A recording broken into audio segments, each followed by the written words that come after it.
నమస్తే and welcome to encounter news analysis. ఈరోజు ఆంధ్రజ్యోతి, ఈనాడు, సాక్షి, ఆంధ్రప్రభ పత్రికలో వచ్చిన ప్రధాన వార్తలు, వాటి వెనుకున్న అసలు వాస్తవాలు తెలుసుకునే ప్రయత్నం ఈ వీడియోలో చేద్దాం. వీడియో చూస్తున్న ప్రతి ఒక్కరూ ఖచ్చితంగా లైక్ చేయండి, ఇంకా 10 మందికి షేర్ చేయండి. అలాగనే ఇంకా చాలామంది, దాదాపుగా 65% మంది సబ్స్క్రైబ్ చేసుకోకుండానే వీడియోలు చూస్తూ ఉన్నారు. అందుకు చాలా సంతోషంగానే ఉన్నప్పటికీ సబ్స్క్రైబ్ చేసుకుంటే ఇంకా చాలా త్వరగా నా వీడియోలు నోటిఫికేషన్ల రూపంలో మీ దాకా త్వరగా వచ్చి చేరతాయి. So please subscribe our encounter news channel. ఇక లేట్ చేయకుండా న్యూస్ అనాలిసిస్లోకి వెళ్ళిపోతే, ఈరోజు ఆంధ్రజ్యోతి, అమరావతిని అడ్డుకోలేరు. నిన్న సీఎం చంద్రబాబు నాయుడు గారు నగరిలో జరిగిన స్వచ్ఛాంధ్ర స్వర్ణాంధ్ర కార్యక్రమంలో పాల్గొని అనేక అంశాలని మీద ఆయన మాట్లాడటం జరిగింది. ఒక్కొక్క అంశం ఒక్కొక్క పేపర్లో హైలైట్గా వేశారు. ఇందులో ఆంధ్రజ్యోతిలో అమరావతిని అడ్డుకోలేరు, రాష్ట్రానికి ఇదే శాశ్వత రాజధాని, ప్రపంచ శ్రేణి నగరంగా తీర్చిదిద్దుతాం, సీఎం మాట్లాడిన మాటల్ని ఇందులో మెయిన్ హెడ్డింగ్గా తీసుకుంటే, ఇక్కడ ఈనాడులో పాసు పుస్తకాలపై ఫోటోలకు 700 కోట్లు, అన్నా క్యాంటీన్లు తీసేశారు, శ్రీవారి ప్రసాదాన్ని కల్తీ చేశారు, జగన్ను ఉద్దేశించిన సీఎం చంద్రబాబు ఘాటు వ్యాఖ్యలు, కూటమి ప్రభుత్వం ఎట్టి పరిస్థితుల్లోనూ విద్యుత్ ఛార్జీలు పెంచదు, నగరి స్వర్ణాంధ్ర స్వచ్ఛాంధ్ర సభలో ముఖ్యమంత్రి స్పష్టీకరణ. ఇక్కడ ఇందులో పాస్ పుస్తకాలు, వాటిపైన జగన్మోహన్ రెడ్డి తన ఫోటోలు వేసుకొని దాన్ని రీసర్వే పేరుతోటూ ఇంకా ల్యాండ్ టైటిలింగ్ చట్టంతో వీటిన్నిటిని కోసం 700 కోట్ల రూపాయలు ఖర్చు పెట్టాడు. ఇప్పుడు అవన్నీ మార్చాల్సిన పరిస్థితి ఏర్పడింది. ఎందుకంటే ఏ ఒక్కరి ఫోటో దాని మీద ఉండకూడదు, అది రాజముద్రతోటి ఉండాల్సిన అంశం అని. ఇదే అంశాన్ని మరి సాక్షిలో కూడా చంద్రబాబు నాయుడు నగరిలో పాల్గొన్న దాని మీద మాట్లాడుతూ, రోడ్లపై గుంతలన్నీ పూర్తి చేశాం, సూపర్ 6ను సూపర్ హిట్ చేశాం, 20 లక్షల కోట్ల పెట్టుబడులు తీసుకొచ్చాం, గతంలో సీఎంగా ఉన్నప్పటికంటే 18 నెలల్లో ఎంతో అభివృద్ధి చేశా, నగరి స్వర్ణాంధ్ర స్వచ్ఛాంధ్ర కార్యక్రమంలో ముఖ్యమంత్రి చంద్రబాబు అనేది ఈ సాక్షిలో కూడా కవర్ చేయటం జరిగింది.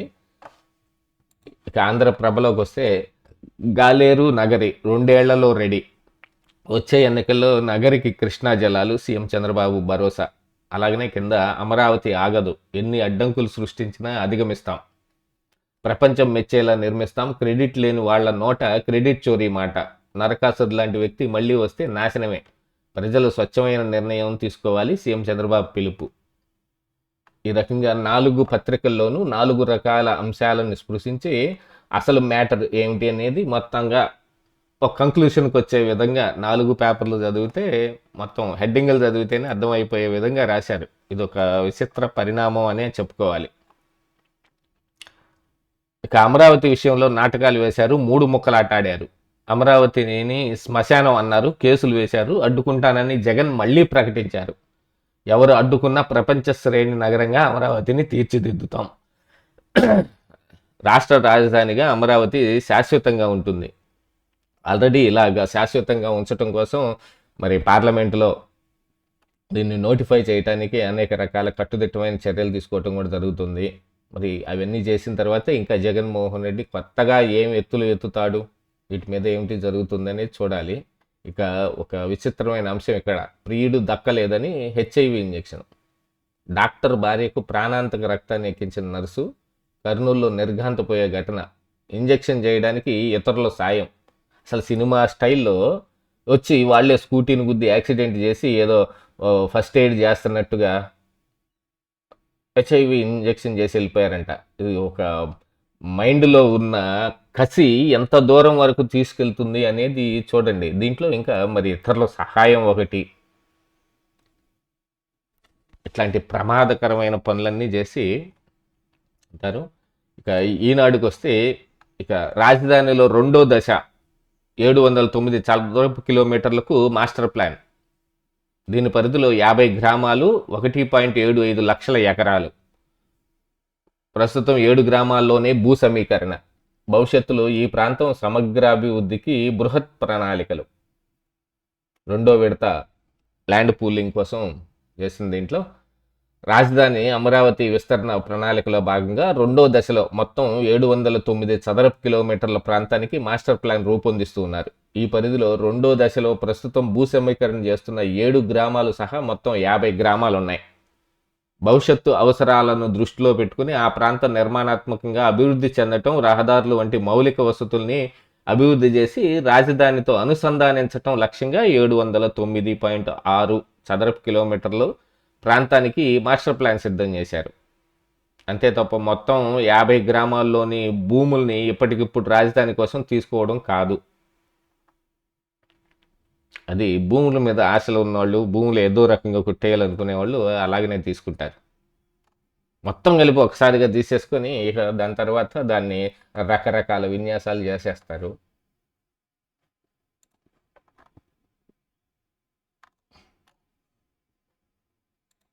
ఒకసారి ఎక్స్క్యూజ్ మీ,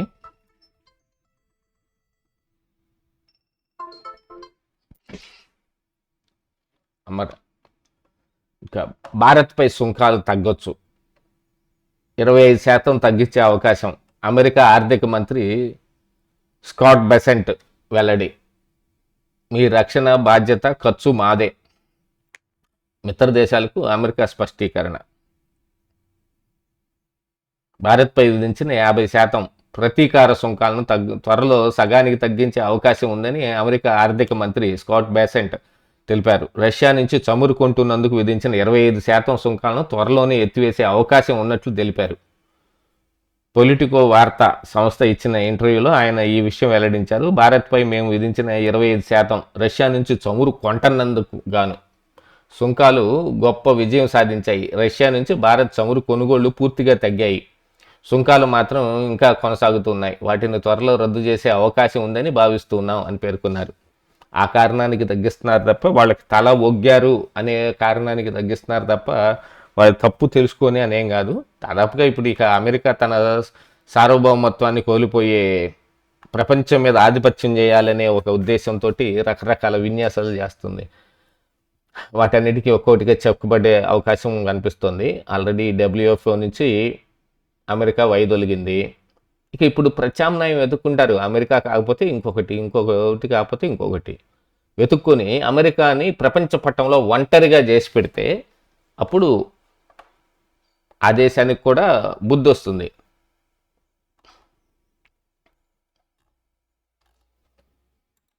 ఇక ఈనాడులో ఒకసారి చూసుకుంటే భారతీయ సిమెంట్స్ అడ్డగోలు వాదన. నిబంధనల ప్రకారమే 2 లీజులు పొందామంటూ వివరణ. కేంద్ర గనుల శాఖ రూల్స్ ప్రకారం ఇది ఉల్లంఘనే. ఏసీపీ రామ్కో సిమెంట్స్ లీజుది ఇదే తీరు. గతంలో ఈ భారతీయ సిమెంట్స్ ఈ వ్యవహారమే ఒకసారి జగన్మోహన్ రెడ్డి కూడా ప్రెస్ మీట్లో కూడా మాట్లాడారు. కంపెనీలు అన్నీ వెళ్ళిపోతున్నాయి అని చెప్పి వరుసగా జిందాలు వాయ పేర్లు ఈ పేర్లు చెప్పి అందులో భారతీయ సిమెంట్స్ని కూడా చేర్చారు. దానికి కారణం ఏమిటాయంటే వాళ్ళకి ఇచ్చిన సున్నపురాయి లీజుని ఎందుకు రద్దు చేయకూడదో మీరు వివరణ ఇవ్వండి అని గతంలో ప్రభుత్వం నోటీస్ ఇవ్వటం జరిగింది. దాని మీద వాళ్ళు ఎటువంటి వివరణ ఇవ్వలేదు మొన్నటి వరకు. ఇప్పుడు నిబంధనల ప్రకారమే లీజు పొందామంటూ వివరణ ఇచ్చారట.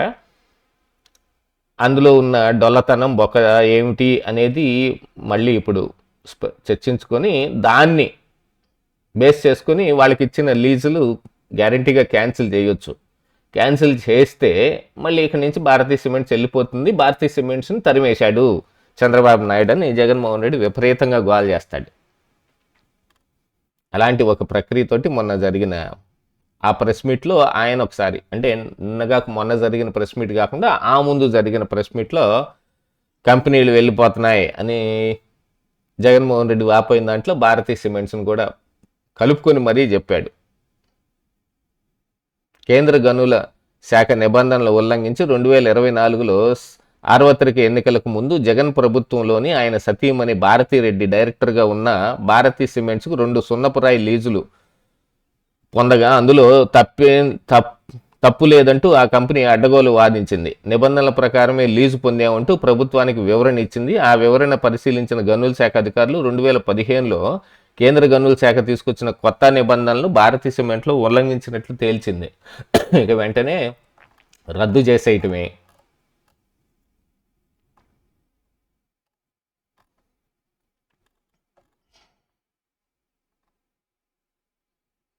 ప్రియుడి కుటుంబంపై పెట్రోల్తో దాడి. ఎక్సెంట్రిక్గా వెళ్తూ ఉన్నారు మహిళలతో సైతం. ప్రియుడిపై కోపంతో అతని కుటుంబంపై ఓ మహిళ పెట్రోల్ పోసి నిప్పంటించారు. ఈ ఘటన గుంటూరు జిల్లా చేబ్రోలు మండలంలో సుద్దపల్లిలో శనివారం రాత్రి చోటు చేసుకుంది. స్థానికులు పోలీసుల కథనం మేరకు సుద్దపల్లికి చెందిన మల్లేష్కు తెనాలికి చెందిన దుర్గ అనే మహిళతోటి కొంతకాలంగా వివాహేతర సంబంధం ఉంది. అప్పటికే దుర్గకు వివాహమై ఒక కుమారుడు కూడా ఉన్నాడు. ఈ క్రమంలో కొద్ది రోజులుగా ఇద్దరి మధ్య గొడవలు జరుగుతున్నాయి. దీనిపై శనివారం తెనాలిలో పంచాయతీ పెట్టారు. దీంతో కోపం పెంచుకున్న దుర్గ సుద్దపల్లికి చేరుకుని మల్లేష్ భార్యతోటి వివాదానికి దిగారు. ఆమెపై, కుమారుడిపై, మల్లేష్ తల్లిపై పోసి తెనాలిలో ఉన్న మల్లేష్కు ఫోన్ చేసి బెదిరిస్తూ నిప్పంటిచ్చారు. ఎలా ఇంత ఎక్సెంట్రిక్గా ఎలాగా బాబోయ్. ఒకసారి ఆంధ్రప్రభలో చూద్దాం. అసైన్డ్ భూమాయ రీసర్వే 2.0తో వెలుగు చూస్తున్న అక్రమాలు. రికార్డులు తారుమారు, బ్యాంకుల్లో రుణాలు, ఆపై మరో చోటకు మకాం. అనంత అన్నమయ్య జిల్లాల్లో భూ భాగోతం. ఇకపై ఈకేవైసీ, ఎఫ్ఎన్ఐ, బ్లాక్ చైన్ టెక్నాలజీతో హక్కుల ధృవీకరణ. నిన్ననే జగన్మోహన్ రెడ్డి ప్రెస్ మీట్లో అసలు రీసర్వే చేపట్టిన బ్రిటిష్ వాళ్ళు సర్వే చేసిన తర్వాత రీసర్వే చేసిన ఏకైక గనుడు మొనగాడు నేనొక్కడే.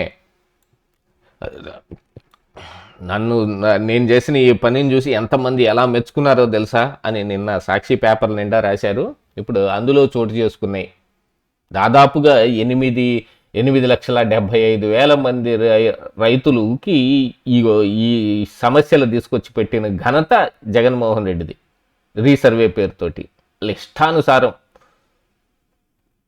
ఇప్పుడు వాటన్నిటినీ సరి చేసుకోవటం రీసర్వే 2.0 వీటితో పెద్ద తలకాయ నొప్పిగా తయారైంది అనేది ఈ వార్త సారాంశం.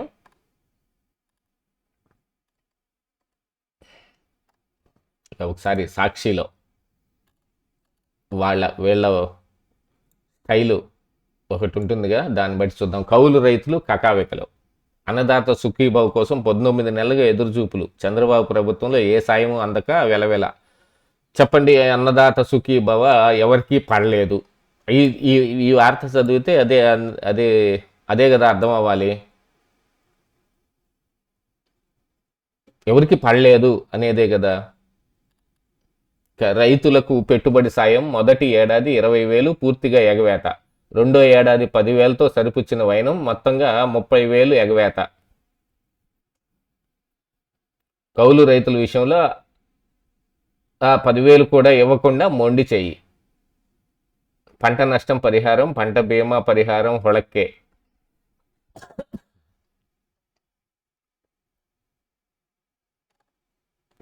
ఇక గీతం నిన్నటి సాక్షి పేపర్లో మొదలుపెట్టారు. గీతం ఇప్పుడు ఇవాళ సశేషం తోటి ఏడదాకా తీసుకొచ్చారు.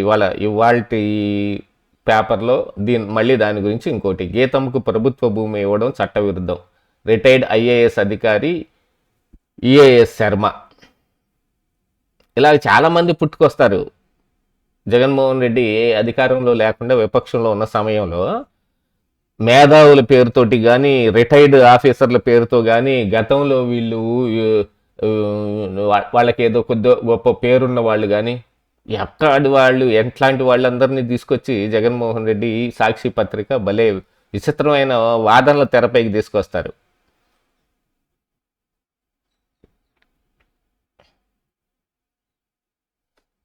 అలాగనే ఇప్పుడు ఇందులో కూడా విశాఖలో ఇదో అతి పెద్ద స్కామ్. చంద్రబాబుకు సెంటెన్స్ కన్స్ట్రక్షన్ నాకేదో కొంచెం తేడాగా అనిపిస్తుంది. మీకు కూడా అనిపిస్తే కింద కామెంట్ చేయండి. విశాఖలో ఇదో అతి పెద్ద స్కామ్. ఈ రెండు పక్కన పెట్టవచ్చునా? నాకు తెలిసిన తెలుగు వరకు ఈ సెంటెన్స్ కన్స్ట్రక్షన్ బ్యాడ్గా ఉంది. ఇది అంత కొంచెం, ఎందుకంటే పలకటానికి ఈజీగా ఉండే సెంటెన్స్ కన్స్ట్రక్షన్స్ ఉంటాయి. ఇది నాకెందో ఆక్వర్డ్గా అనిపిస్తుంది. మీకేమనిపిస్తుంది కింద కామెంట్లలో పెట్టండి. చంద్రబాబుకు అధికారం ఇస్తే బినామీ కంపెనీలకు భూములు కేటాయింపు. 54.79 ఎకరాల గీతం వర్సిటీకి అప్పగించేందుకు ఫైల్స్ సిద్ధం. కబ్జా కింద టీడీపీ ఎంపీ భరత్పై ఎప్పుడో కేసు పెట్టాలి. పెట్టేది మీరు పోయి పెట్టండి కేసు. ఆ తర్వాత మీ బొక్కలన్నీ వెతికి మిగతా వాళ్ళు కేసులు పెడతారని భయం. అందుకని మీరు కేసు పెట్టాలి, ఎవరో వచ్చి చెయ్యాలి అనే దాని మీద రాస్తారు. ఇక 100 కోట్ల భూమిపై పచ్చ దుప్పటి. కదిర్లో ముస్లింల భూమిపై కన్నేసి నా నియోజకవర్గ ముఖ్య ప్రజాప్రతినిధి. తర్వాత క్రమంలో రికార్డుల్లో పలువురి పేర్లు, ఇటీవల ప్రజాప్రతినిధుల అండతోటి దుప్పటి పంచాయతీ రంగంలోకి రియల్టర్లు. ఈ విషయం దీంట్లోనే కౌలు రైతు కకావికలం రాశారు. నాంపల్లిలో నిన్న జరిగిన భారీ అగ్ని ప్రమాదం. హైదరాబాద్ నాంపల్లిలో భారీగా జరిగింది ఒక అగ్ని ప్రమాదం. అగ్నికేలలో 5గురు, సెల్లార్లో షార్ట్ సర్క్యూట్తోనే ప్రమాదం. పాత సామాన్లు ఉండటంతో ఎగిసిపడిన మంటలు, దట్టమైన పొగతోటి ఊపిరాడని పరిస్థితి. సురక్షితంగా బయటపడిన ఓ వ్యక్తి, దొరకని మరో 5గురి ఆచూకీ. నిన్న హైదరాబాద్లో అటువైపు నాంపల్లి వైపుగా వెళ్ళే రోడ్లన్నింటినీ కూడా క్లోజ్ చేసి మీరు అటువైపు వెళ్ళొద్దు అనే విషయాన్ని కూడా నిన్నటి న్యూస్లో చూసాం. హైదరాబాద్ నాంపల్లి స్టేషన్ రోడ్లో ఓ ఫర్నిచర్ షాప్లో శనివారం మధ్యాహ్నం భారీ అగ్ని ప్రమాదం సంభవించింది. ఈ ఘటనలో మొత్తం 5గురు, 2 పిల్లలతో సహా 6గురు వ్యక్తులు అగ్నికెలలో చిక్కుకున్నారు. వీటిలో ఒకరు తప్పించుకొని బయటపడగా మిగతా 5గురి ఆచూకీ అర్ధరాత్రి 12 గంటల వరకు కూడా లభించలేదు. అబిడ్స్ పోలీస్ స్టేషన్లో పరిధిలో హిందీ ప్రచార సభ పక్కన ఉన్న 5 అంతస్తుల సాయి విశ్వాస్ ఛాంబర్లో బబాచ్ ఫర్నిచర్ క్యాస్టిల్ పేరుతోటి వివిధ రకాల ఫర్నిచర్ వ్యాపారాలను సతీష్ అనే వ్యాపారి నిర్వహిస్తూ ఉన్నాడు. ఫర్నిచర్ వ్యాపారాలు మధ్యాహ్నం 1:1 సమయంలో అకస్మాత్తుగా ఆ భవనంలో మంటలు ఎగిసిపడ్డాయి.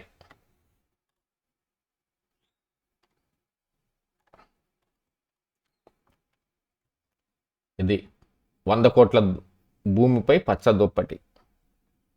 కదిరి రెవెన్యూ పొలం 640-1 సర్వే నెంబరు 2.79 ఎకరాలు. 640-2 సర్వే నెంబర్లో 3.20 ఎకరాలు. 2 షెడ్యూళ్లు కలిపి మొత్తం 5.99, దాదాపుగా 6 ఎకరాలు భూమి. ప్రభుత్వ బాలుర జూనియర్ కళాశాల పక్కన. పూర్వం 1923లో ఆర్ఎస్ఆర్ రీసెటిల్మెంట్ రిజిస్ట్రేషన్ తోటి ఫక్రుద్దీన్ ఖాన్ పేరుతో ఉంది. 1933-55 ప్రాంతంలో ఆర్హెచ్ రిజిస్ట్రేషన్ ఆఫ్ హోల్డింగ్స్లో నూరుల్లా ఖాన్ పేరు ఉంది. ఈయన ఫక్రుద్దీన్ వారసుడని ముస్లిం పెద్దలు చెబుతూ ఉన్నారు. 1958లో కామోజీ ధర్మాభాయమ్మ అనే మహిళ కామోజీ బాలాజీ ప్రసాద్కు ఈ భూమిని దాన విక్రయం చేసినట్టు ఈసీలో కనిపిస్తోంది. అయితే వీరికి ఫక్రుద్దీన్ నరుల్లా ఖాన్ నుంచి భూమి ఎలా సంక్రమించిందనే వివరాలు అధికారికంగా లేవు. అదే ఏడాది కామోజీ బాలాజీ ప్రసాద్ 2వ షెడ్యూల్ 640-2 సర్వే నెంబర్లో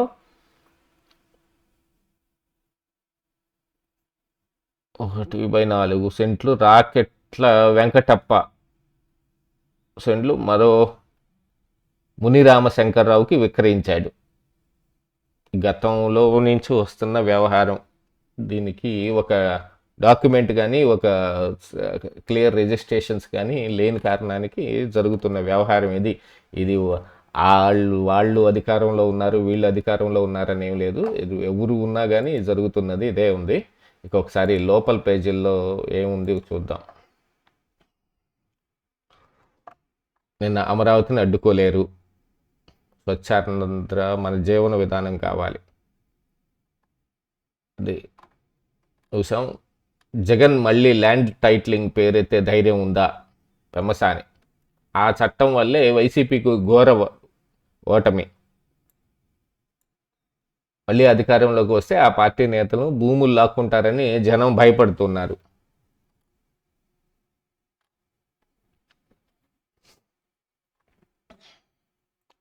కొత్తగా సుదీర్ఘంగా సమూలంగా మారిన ఇంటర్ పరీక్షలు. 16 నుంచి 23 వరకు పెరిగిన పరీక్ష రోజులు. ఈ ఏడాది నుంచి ఒక్కో రోజు ఒక సబ్జెక్టే ఎంబైపీసీ బాటలో చాలామంది విద్యార్థులు. ప్రాక్టికల్ పరీక్షలకు హాల్ టికెట్లు విడుదల, ఏ కారణంతోనూ హాల్ టికెట్ ఆపొద్దు. దీన్ని ఈనాడులో మెయిన్ పేజీలోనే వేసినట్టున్నారు.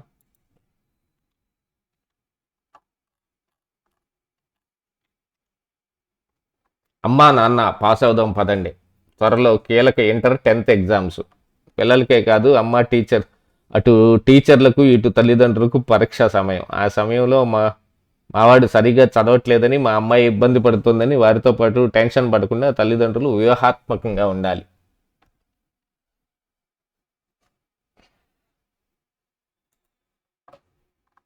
ఆంధ్ర ఖోఖో అదరహో. ఇది బంగ్లా పోయే స్కాట్లాండ్ వచ్చే T20 వరల్డ్ కప్ టోర్నీలు యూరప్ జట్టు బంగ్లాదేశ్ భారత్లో ఆడటానికి ససేమిరా అనటంతో మరి ఇంకో వాళ్ళని తప్పించి మరొకటి స్కాట్లాండ్ దేశాన్ని తీసుకొచ్చారు. ఐసీసీ ర్యాంకుల ఆధారంగా స్కాట్లాండ్కి ఛాన్సు. ఫిబ్రవరి 7 నుంచి T20 ప్రపంచ కప్ టోర్నీ. ఇందులో బంగ్లాదేశ్ ఈసారి లేదు, స్కాట్లాండ్ ఉంది. స్కాట్లాండ్ ఆడుతోంది అని చెప్తున్నారు. ఇక ఏపీ స్కిల్ఫుల్, యువతలో నైపుణ్యానికి పదును. అవకాశాలను అందిపుచ్చుకోవడంలో దూకుడు, నియామకాల్లో కంపెనీ పందాల్లో మార్పు. స్కిల్ ఫస్ట్ డిగ్రీ నెక్స్ట్ విధానానికి మొగ్గు. ఇండియా స్కిల్ రిపోర్ట్లో 2026లో వెల్లడి. కానీ మనం మార్కులు ఎన్ని వచ్చాయి, ఎంత గ్రేడ్లు వచ్చాయి, ఎన్ని ర్యాంకులు వచ్చాయి అనే దాని మీద మనం ఇంకా ఎక్కువ ఆధారపడి ఉన్నాం. సో ఇవండి ఈ రోజున ఈ 4 పేపర్లో ఆంధ్రజ్యోతి, ఈనాడు, సాక్షి, ఆంధ్రప్రభలో వచ్చిన ప్రధాన వార్తలు, వాటి వెనక దాగి ఉన్న అసలు వాస్తవాలు. చివరి వరకు చూసిన వారికి నా ప్రత్యేక ధన్యవాదాలు. వీడియోని ఖచ్చితంగా లైక్ చేయండి, ఇంకా 10 మందికి షేర్ చేయండి. అలాగనే ఇంకా సబ్స్క్రైబ్ చేసుకోకపోతే ఇమీడియట్గా సబ్స్క్రైబ్ కూడా చేసుకోండి. Thank you so much.